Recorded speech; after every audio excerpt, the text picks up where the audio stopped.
Sometimes I think I've just got the best job on the planet. I mean, I get to sit in my office with my dog beside me and test out productivity tools and social marketing tools. I get to make fun little videos about how those technologies fit in our lives. And I get to sit down and record a podcast like this, having a chat with a community that I'm really engaged with and that I enjoy sharing with. Yeah, pretty darn lucky as far as that's concerned. This past week, I've been testing out, we've got some videos coming down the pipe on video email solutions, tools that will allow you to send email to individuals that are video based, but then all of these tracking tools that are built in so that you can monitor the responses and manage the conversation. Some pretty cool tools in that space. But regardless of how many different social marketing tools that I look at for managing our social media and for creating video and for creating different media types, I'm always brought back to one thing that's so important for all of us to make sure that we have covered, and that is our website.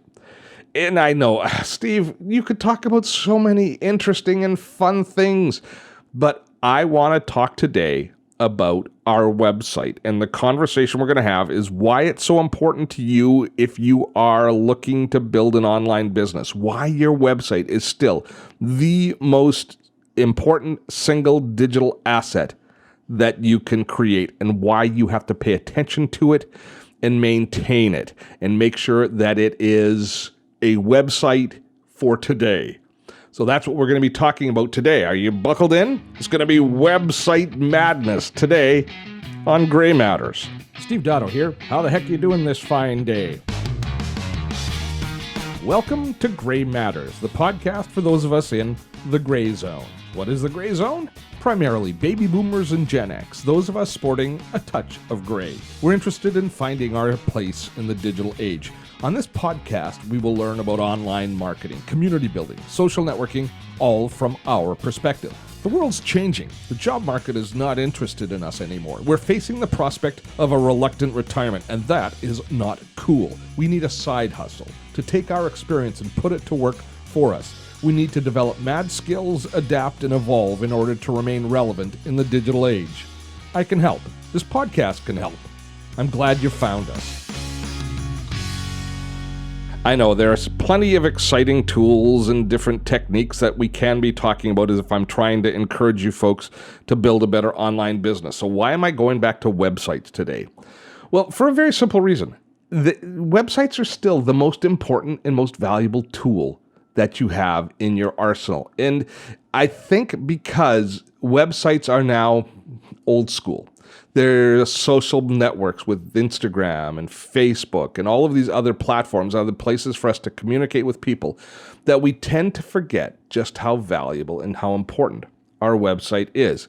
So I'm going to take today and we're going to talk about what your website should have going for it to make sure that it is the proper home base for your online business. And I don't care. This is one that cuts across every single online business, every single person that's promoting themselves in the online space. Your website is still crucial because it almost is playing defense to a certain extent for many of us. We think that a lot of people don't visit our website. And you might be right. You might not get a lot of traffic to your website. But every single person who comes to your website, you have to remember, every single person that comes to your website is visiting you. And this is where the anonymity, I don't know how to say the word. This is how the anonymous nature of the internet kind of comes up and bites us in the rump. Follow me for a moment as I walk you through this. When we publish content online, when we publish a blog post on our website, or when we publish a website itself, we are kind of putting this content into this great morass that is the internet and is the online world.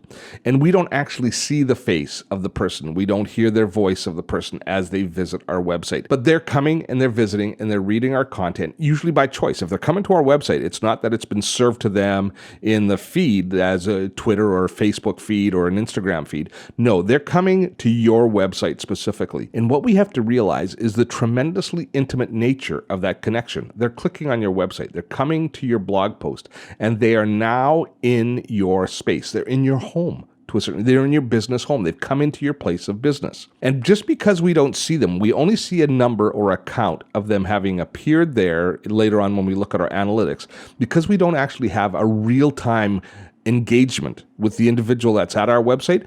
I think we tend to minimize the real nature of that visit. But somebody walking into your storefront or somebody coming into your home, you recognize, because of the physical presence of them being there with you in real time, you recognize the import and the opportunity of that connection.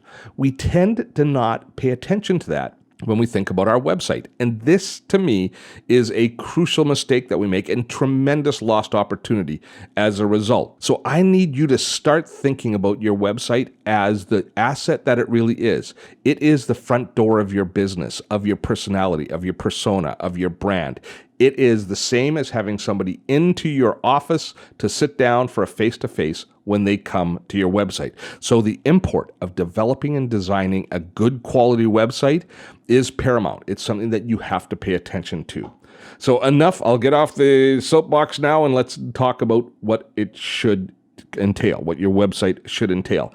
And for me, it all comes down to creating engagement. I want people to come to my website first and foremost and feel that I am paying attention and that I honor their visit, that I respect that they've come, and that they can find exactly what it is that they're looking for. I want them to have a satisfying visit, and I want them to come back, and I want them to go away having found what they look for.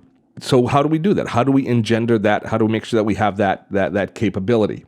If I kind of look globally at what my website has and what I imagine you should have as well. If you're trying to create engagement, you do so by making sure that your website is packed full of relevant content, the information that your community is looking for. So understanding what your community's pain point, what they're searching for, how you can help them is important. And this is almost coaching in overall what your business is. It's the essence of your business is what should be contained at your website. Now, the reason that this is kind of all top of mind for me is we recently went through maybe 4 months ago, we went through a complete website redesign. And actually, I won't even say it's a redesign. We went through a reskinning of our website where we took and we reimagined what our homepage was, what the landing page was to our website. And I encourage you to drop by and visit at dototech.com and you'll see the work.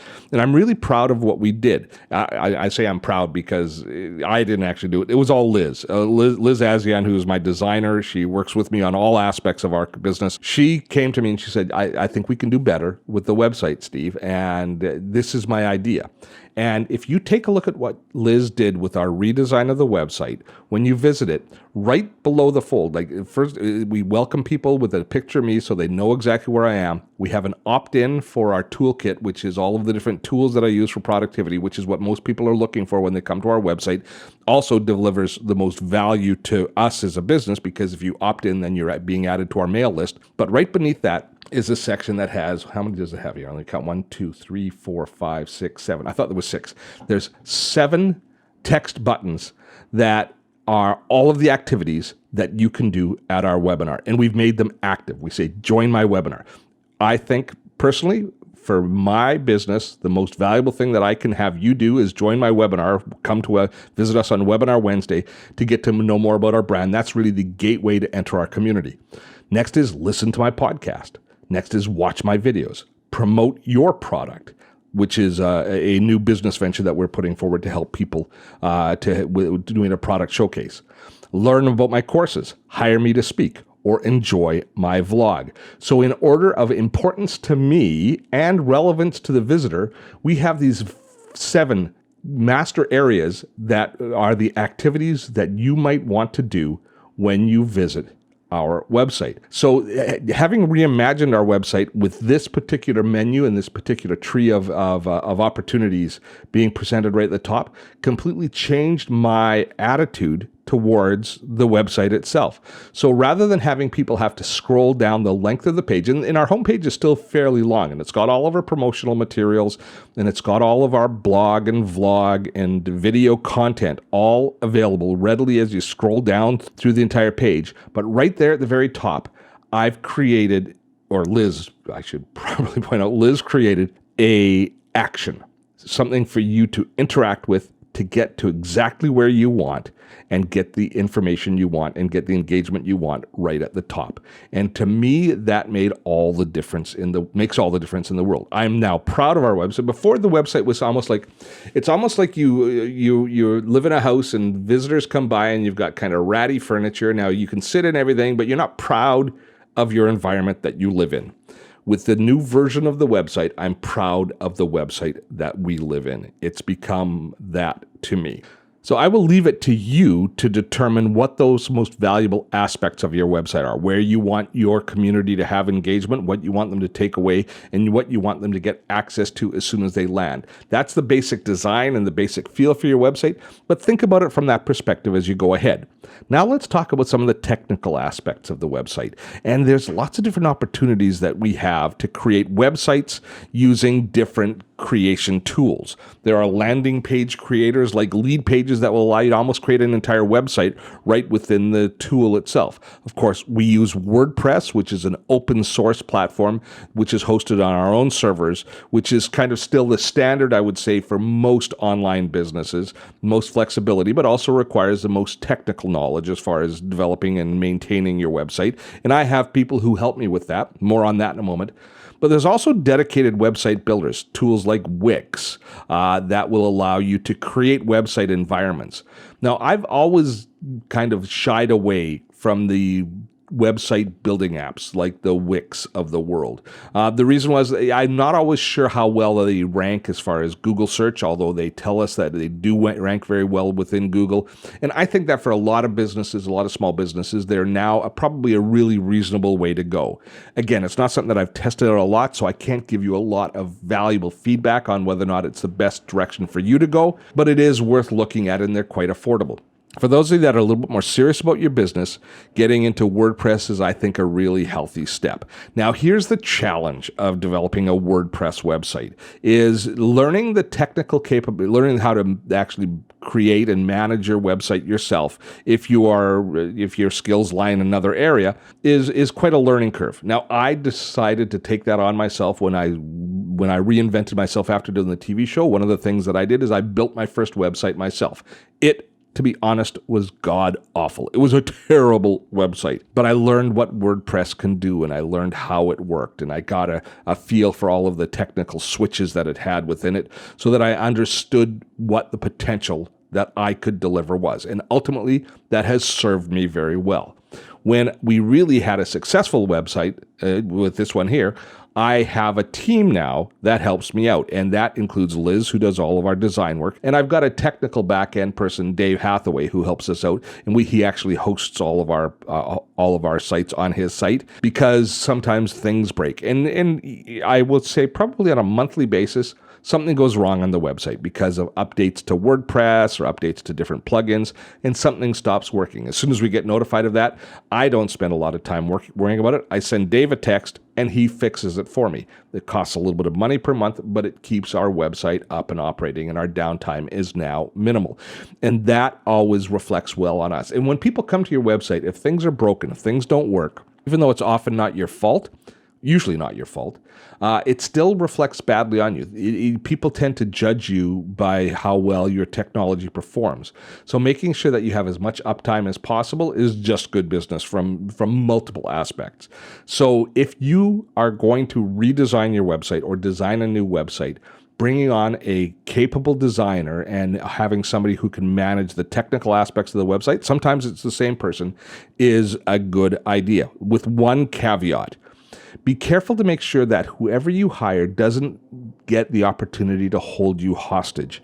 Back in the old days, I can't tell you how many horror stories I heard of people who had websites developed in environments that they don't understand by developers who are, for a variety of different reasons, the relationship ends up going sour. Now, if you have to go to somebody else, you want them to be able to go into the website and be able to pick up where the other person left off. You want to have access to all of your accounts, all of your logins, all of the different tools that you've purchased for your website. You want access to them. Don't let somebody hold those hostage and hold all of the access codes, hold all of the logins, and be the only person that knows how to run your website. Because at the end of the day, then you end up working for them instead of them working for you. You have to make sure that you are the one in charge. And so be right up front with whoever you're hiring to do the work that you need access all the time and you need control over the website. It is your website. Some web development companies will bristle at that to a certain extent. But if they are, then there's probably a reason that they're doing that, and you probably want to be looking elsewhere. So that's kind of my advice as far as making sure that you're protected long term, because every relationship goes through bumps as you go down the road. Next, let's talk about some of the technical aspects that your website should have. So I always believe that your website should have plenty of opportunities for people to register for your newsletter or for your mail list, encouraging them to join your community in some way. So in order to do that, we have what we call list builders. These are documents that people can download that add value to their lives. Our prime list builder is the toolkit. You want to know what tools I use for my productivity suite and what tools I use to create my videos? I've got a document that you can download.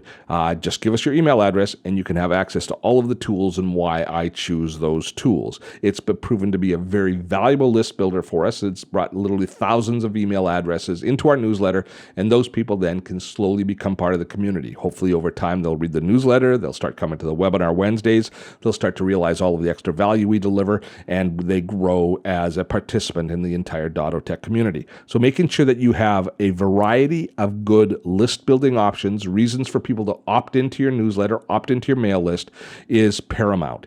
Now, some of those will end up being right in your face. Some of them are built into the flow of the document. For example, just when you visit our website, we say, hey, if you want my toolkit, here it is.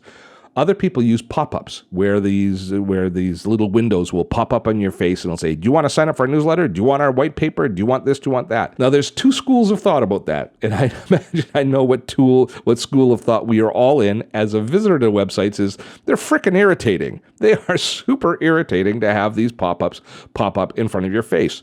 But from the business perspective, they're also really legitimate. Because they're asking you to sign up for my newsletter so I can put you into my funnel to ultimately do business with you. That's just good business. And if it's a little bit irritating to have the pop-up appear, then you have to ask yourself the question, if people are going to leave your website and never come back because you've put a pop-up in front of them, you have to ask yourself if that person was ever going to be part of your community to begin with. Just having numbers of people watching is not a business. It doesn't make a business. You need to have people engaging. You need to have people attending your events, purchasing your product, adding value to the community that's equitable for the energy that you put into the information and the content that you're sharing with that community. So I'm not saying go overboard with your pop-ups, but it doesn't bother me when one appears. Now, it bothers me when they are so frequent that you can't get out of them, or they're disguised so you can't find the close box and all of those sorts of things. But if you deal with them just straight up saying, hey, I'd love to invite you to sign up for my mail list, or do you want to join us for Webinar Wednesday? Those sorts of, I think, legitimate invites are perfectly kosher, and they're things that you should consider and you should definitely have within your website.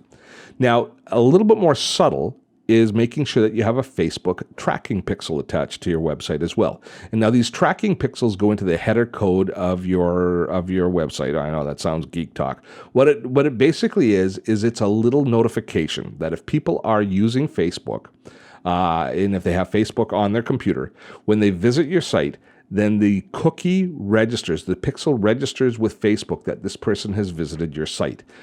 Now, the beauty of the Facebook pixel is that it creates a custom audience. Now, you don't know the individual's name of the people who visit your website. That's protected in privacy. So there are some areas of privacy that Facebook tries to do a decent job of protecting. And we won't get into the propriety and the privacy issues around the Facebook pixel. But instead, let's talk about the practical application. And that is that when that pixel fires, a custom audience is created within Facebook, so that if you choose to market to run Facebook or Instagram ads later to a community, you can actually make sure that you're advertising to people who already know who you are because they visited your website. Now, that in the Facebook ad strategy goes well beyond that one simple kind of engagement to being able to create custom audiences that are lookalike audiences that are similar people to those who visited your website. But the fact that people people have visited your website means they know who you are. So if you're running ads into their Facebook feed, they already know who you are, so you don't have to explain yourself, and theoretically, the traction on those ads should be greater. And it allows you to target your ads more effectively. It's a big part of everybody's online advertising strategy, and the website really goes a long way to making that strategy work. Now, perhaps my favorite plugin that we add to our WordPress site, I should explain. A plugin are the different extensions that we add to WordPress to extend the functionality of WordPress. Maybe my favorite plugin is one called Pretty Links, and let me tell you how that one works. Pretty Links allows me to rename the URLs of any of the pages on my website or any of the blog posts on my website. So you know how, typically speaking, web pages have very cryptic and long names. It's www.dottotech.com. It could be, WP hyphen something hyphen something hyphen slash ... You've got all of these really long URLs. And if you're telling people to go to them, if you're directing people to a specific page, if you copy and paste that link, it's one thing, but expressing that page in the spoken word is a challenge. So from listening to this podcast that every week I tell you to go to dottotech.com/Gray25. This is the 25th episode of Gray Matters. Go to Gray25, and then you can get all of the different notes from this particular episode, which is a good time for me to mention. If you want all of the notes from today's episode, go to dottotech.com/Gray25. Now, when I create the podcast post in the blog, it's got a much longer title. It's got the title of whatever the podcast is. So this one is probably going to be called dottotech.com. Why Your Website Matters is probably what I'm going to call this episode of the podcast. But that's a difficult thing to remember. Grade 25 is easy to remember. It's a shortcut to get to that page. And within the dashboard for Pretty Links within WordPress, you can adjust and point different web URLs to whatever name you want. So we use this to make it easy to direct people to our podcast. You can also use this to direct people to different revenue properties, such as affiliate opportunities. So if you go dottotech.com/Thinkific, you're taken to our Thinkific login page where you can sign up for a Thinkific account. So it works from an affiliate relationship perspective. And I also use it for all of our webinars to make it easy for people to attend our webinars. So I've always got a different landing page each week for our newest webinar. So rather than sending you to some page that is that specific webinar coming up, if I just send you to dottotech.com/Webinar Wednesday, then I redirect that URL every week to the landing page for this week's webinar, and it's easy to convey. It's an easy thing for people to remember when they're listening to a podcast or when they're listening on the road and they don't have their computer, so they can't copy and paste a link or they can't save a link. And it's an easy thing for them to remember to type in. And it also looks good in a blog post or in any document because it's not some big long URL, but instead it's this very short little URL that's easy to convey. Pretty Links, to me, one of the most valuable tools that I have on my website. Now, when we think about all of these different aspects that we add to the website, adding intelligent navigation, adding a good opt-in, a good way for people to connect with us, adding tracking so we know who's been visiting our website so that we can do active marketing afterwards, and then taking time to make sure our website is accessible and easily accessible through other communication mediums, just through the spoken word by a tool like Pretty Links. We start to see how we can make our website more valuable as we go along. And at the end of the day, all of the time that we spend cleaning up our website, making it more relevant, making it more pertinent, is all time well spent, especially if you boil it back to how we started out today's podcast, talking about the intimacy of the visit, the fact a person visiting your website, when they see a website that's crafted for them, that they get access to the information that they're looking for, it engenders a much more visceral, positive response from your community. They can tell that you've put in the effort. They can tell that you've crafted an environment that works for them. It's like visiting a friend's house, that their house is put together and perfectly set up for entertaining. You feel welcome. You feel comfortable. You feel like your host has their act together. And that all works to create a positive environment. I hope that you found this content today valuable. Listen, looking forward to your comments. Let us know exactly what you think of the podcast. Please share it with others. If you have time to create a podcast review for us, I really appreciate that in your podcast platform of choice. And of course, as always, if you want access to the notes with links of all of the products that we talked about today, where do you go? You know exactly where to go. Visit dottotech.com/Gray25 for all of the notes from today's podcast. Till next time, I'm Steve Dotto. Have fun storming the castle.